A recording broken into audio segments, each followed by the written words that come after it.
Assalamualaikum warahmatullahi wabarakatuh. Selamat pagi. Halo, perkenalkan saya Luki Ardiansa. Kali ini saya akan coba menunjukkan bagaimana saya menerapkan etika guru sebagai panutan dan rencana penerapannya nanti. Ada 3 guru panutan etika guru panutan yang akan saya bahas. Pertama, etika komunikasi, kedua etika berpakaian, dan ketiga etika bergaul. Kita coba untuk yang pertama dulu, etika berkomunikasi. Tentunya guru harus memiliki dan menggunakan bahasa komunikasi yang beretika. Sebagai contoh, guru menggunakan bahasa yang sopan dan jelas serta dipahami oleh peserta didik saat berkomunikasi, diskusi, maupun menyampaikan kritik dan saran. Juga tidak hanya kepada peserta didik, namun etika komunikasi ini berlaku kepada teman sejawat atau rekan kerja dan kemungkinan orang tua siswa, orang tua kita, dan lain-lain. Etika komunikasi ini tentunya dapat membangun komunikasi yang baik. Itu tadi, memberikan kritik atau teguran itu disertai dengan solusi atau motivasi untuk memperbaiki diri, dan juga sebagai contoh kita untuk memperbaiki diri. Tentunya kalau ada kritik dan teguran, tentunya pasti ada kesalahan.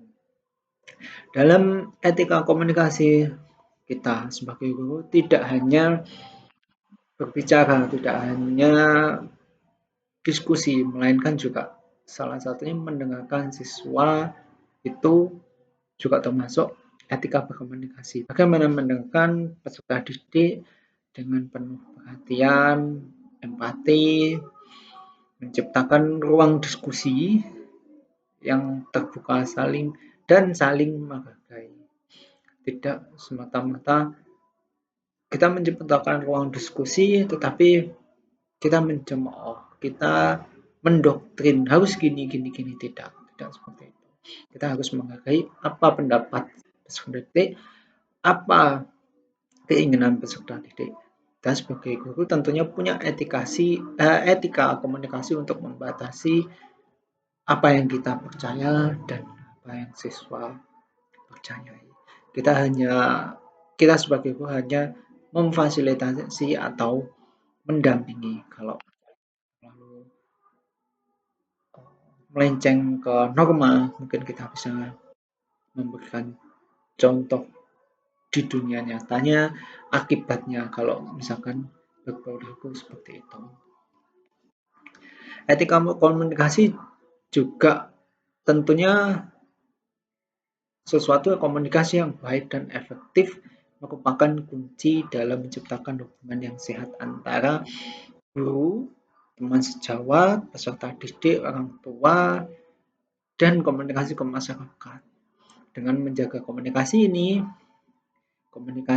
komunikasi yang etis, kita sebagai guru dapat membentuk lingkungan belajar yang nyaman dan mendukung perkembangan siswa secara emosional dan intelektual. Ini juga menjadi teladan bagi siswa dalam cara mereka berkomunikasi dan berinteraksi dengan orang lain di masa depan. Atau sebagai contoh, peserta didik mencontoh kita dalam memberikan komunikasi yang baik. Dan yang kedua, etika berpakaian. Bagaimana kita berpakaian, bagaimana kita menunjukkan cara berpakaian kita. Berpakaian yang mana? Berpakaian yang rapi, bersih, dan sesuai norma yang berlaku di lingkungan pendidik.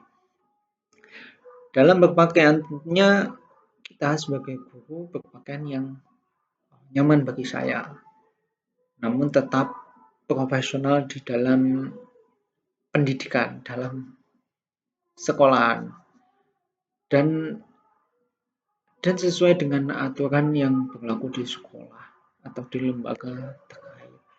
Dalam berpakaian kita harus menyesuaikan penampilan dengan kegiatan. Ada kalanya kalau kita sebagai guru olahraga tentunya tidak sama dengan guru matematika, guru informatika dalam segi berpakaian. Atau mungkin kita sebagai guru produktif atau guru-guru mapel mata pelajaran tentunya juga ketika di sekolah ada acara-acara resmi kegiatan tertentu itu kita juga berpakaian yang sesuai, yang baik dan ini terkaitan dengan adaptasi terhadap situasi. Bagaimana kalau ada acara resmi, bagaimana kalau ada kegiatan belajar mengajar, bagaimana kita berpakaian ketika ada kegiatan-kegiatan di sekolah. Kita harus berpakaian yang profesional sesuai dengan adaptasi di lingkungannya.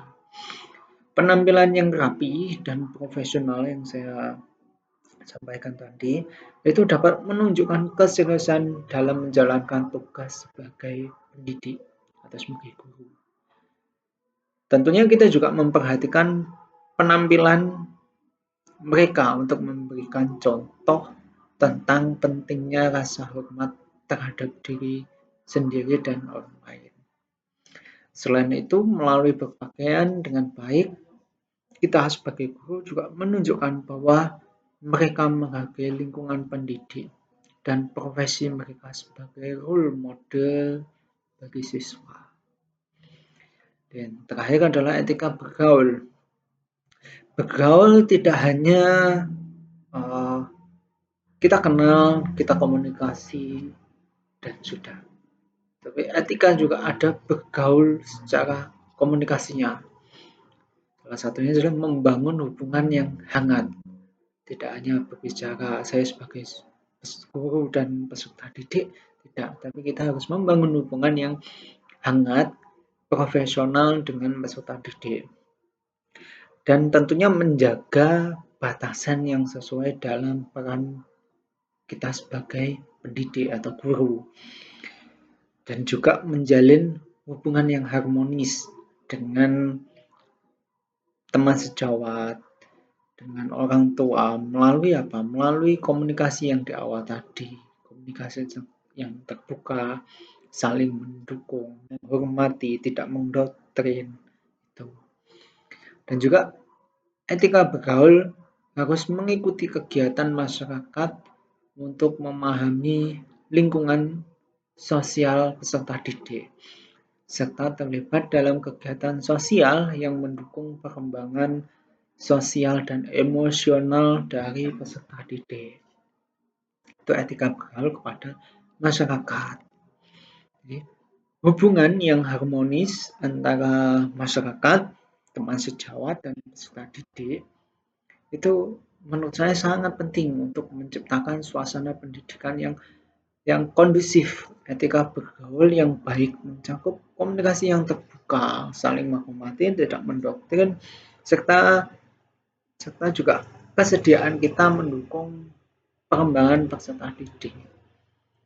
Baik secara sosial tadi, baik secara akademis atau di sekolahan, sosial tadi di masyarakat, melalui hubungan-hubungan yang sehat. Sehat tadi yang saya bilang ada komunikasi terbuka dan saling menghormati, tidak mendoktrin. Ini tentunya guru juga dapat membentuk karakter siswa agar menjadi pribadi yang berbudi atau beradab, punya pengertian luhur kayak yang disampaikan Ki Hajar Dewanto, atau berbudi pekerti yang luhur dan siap kontribusi positif untuk masyarakat lingkungan. Itu dia tiga etika guru panutan yang perlu kita pahami. Oke, itu adalah contoh sederhana dari etika guru panutan. Bila ada salah kata maupun salah persepsi, Bisa komentar atau memberikan kritik dan saran atau sanggahan di bawah. Dengan ini kita sudahi untuk pertemuan ini. Mohon maaf. Terima kasih. Wassalamualaikum warahmatullahi wabarakatuh.